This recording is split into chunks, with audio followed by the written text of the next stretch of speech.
We provide hundreds of millions of dollars of aid to the Egyptian government and the Egyptian people. I want to make sure it's a good investment. I want to understand what we're investing in. Egypt does face a serious threat from terrorism, but the unprecedented human rights abuses and political repression practiced by the government since 2013 is fanning the flames rather than putting them out. A World Bank report in 2014 said it clearly. Economic policies in Egypt are not focused on promoting the emergence of fast-growing, high-productivity private sector companies that would generate jobs. Instead, and I'm quoting here, they have worked to preserve insider privileges, leading to growth in sectors that are not labor-intensive. For a long time, economic policies have been skewed toward protecting the privileges of a few, the cronies of the regime. In the Sisi era, it's even fewer than that. It's really, the economic policies are for the benefit of Sisi's own constituency, the military itself. We're seeing a real change in laws, regulations, etc.,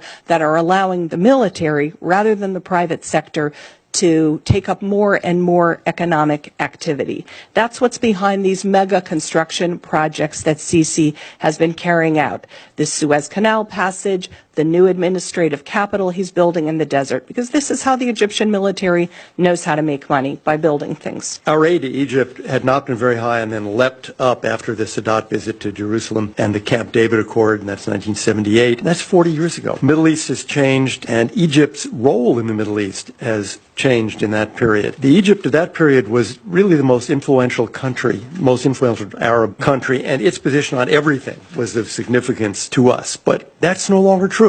Egypt has no role of significance when it comes to the conflict in Yemen or in Iraq or in Syria, nor really on the Israeli-Palestinian conflict itself. Egypt's weight in the region has really declined. The Egyptian military is actually spending huge amounts of money enhancing their conventional capability. In February 2015, they purchased 24 Dassault Rafale multi-role fighters, a frigate, and missiles from France. And that was a deal worth nearly $6 billion. 2014, they bought 4 naval corvettes from France. That was $1.35 billion. Fall of 2015, 2 Mistral helicopter carriers from France. Large purchases from Russia. How do purchases like an anti-ballistic missile system from Russia and advanced combat jets really combat terrorist groups like ISIS? How do submarines? Yet Egypt just last week received the first of 4 German-made attack submarines. Total cost €1.4 billion. More and more, it looked to us that Egypt is becoming a country that sucks up aid, a lot more from the Gulf states than from us, as you know, contributing very, very little to regional security and treating the aid as an entitlement that simply must continue and continue and continue. Yes, they are engaged with ISIL in the Sinai, but as we've heard,